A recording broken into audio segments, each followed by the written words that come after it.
Ity fandarana ity dia atolotry ny BNI Madagascar. Paika, BNI Madagascar.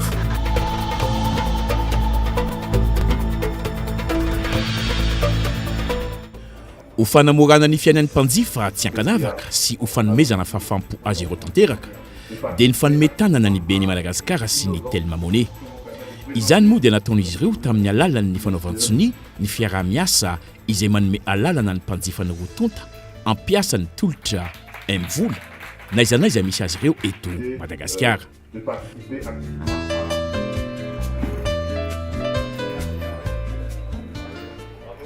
Azon'ny mpanjifa atao izany zao ny mandefa vola eo ny eo avy ao amin'ny compte-ny BNI mankany amin'ny compte-ny M-vola na avy ao amin'ny compte-ny M-vola mankany amin'ny compte-ny BNI. Izany rehetra izany moa dia ataony amin'ny alalan'ny finday fotsiny ihany. Efa hatramin'ny volana Jona 2024 no efa azon'ny mpanjifa atao ny mandefa semisentom-bola amin'ny alalan'ny M-vola eny anivon'ireo mahasoivo BNI Madagascar manerana ny nosy na ihany koa manokatra compte M-vola any amin'ireny mahasoivo BNI Madagascar ireny. Miamafiorina izany izao ny fiaraha-miasa eo amin'ny BNI Madagascar sy ny Telma Money noho izao fanaovan-tsony izao.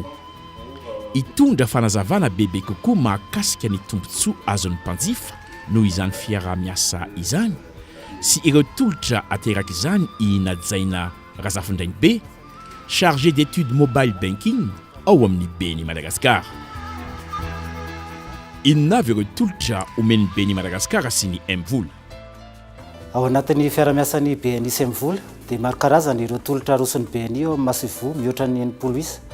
Izany dia ahafahan'ny olona tsirairay mikirakira vola amin'ny alalan'ny finday toy ny fanokafana compte M-vola ao amin'ireo mahasoivo BNI Madagascar, ny fametrahana vola ao amin'ny compte M-vola na ny hoe dépôt, ny fisintomam-bola voaharo amin'ny alalan'ny compte M-vola na ny retrait. Ary ny tena vaovao indrindra dia efa azonao atao ihany koa izao ny mandefa vola avy eo amin'ny comptenao BNI makany amin'ny comptenao M-vola na koa avy eo amin'ny comptenao M-vola makany amin'ny comptenao BNI eo ny eo. Izany rehetra izany dia maimai-pona avokoa ary atao amin'ny alalan'ny finday fotsiny. Tena tsotra, aingana ary eo ny eo. Ahoana ny fomba ahafahana mampiasa ireo karazana tolotra ireo? Tsotra, manatony avy hatrany ireo mahasoivo BNI mba ahafahanao mampifandray ny compte BNI sy ny compte M-vola raha toa ka efa manana compte M-vola ianao.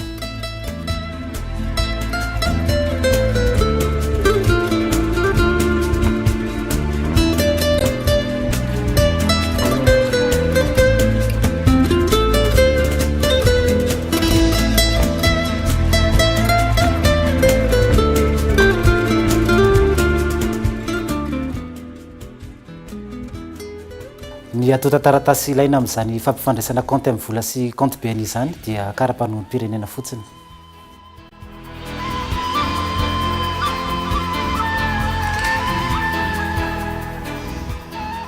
Iza avy no mahazo manjifa ireo tolotra omen'ny BNI Madagascar sy ny M-vola ireo? Ireo olon-tsotra sy orinasa rehetra izay efa manana compte M-vola sy compte BNI na koa ireo olona tsy mbola manana ireo compte roa ireo nefa manam-pikasana hanokatra izany dia raisiny an-tanandroa mpanjifa ny BNI Madagascar. Inona avy ny tombontsoa ho azon'ny mpanjifa izay misafidy ampiasa ny tolotra omen'ny BNI Madagascar sy ny M-vola? Ireo tolotra ireo dia manome anao fahalalahana amin'ny fakanao vola, fitantanana ny compte mivantana amin'ny alalan'ny finday anao 420 ora amin'ny 420 ora ary 7 andro amin'ny 7 andro. Famindrana sy fandefasana vola tsotra, aingana, eo ny eo ary maimai-pona.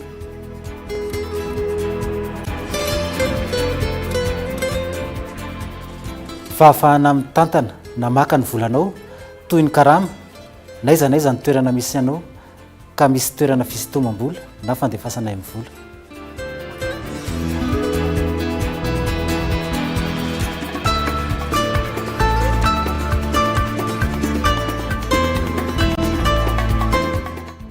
Tsy izany ihany, misy ihany koa ireo tolotra hafa ananany M-vola izay azon'ireo mpanjifa ampiasaina amin'ny alalan'ny telefônina ahafahana mividy fahana Telma, mandoa facture Telma na Jirama, ny fandoavana vola amin'ny alalan'ny trankala.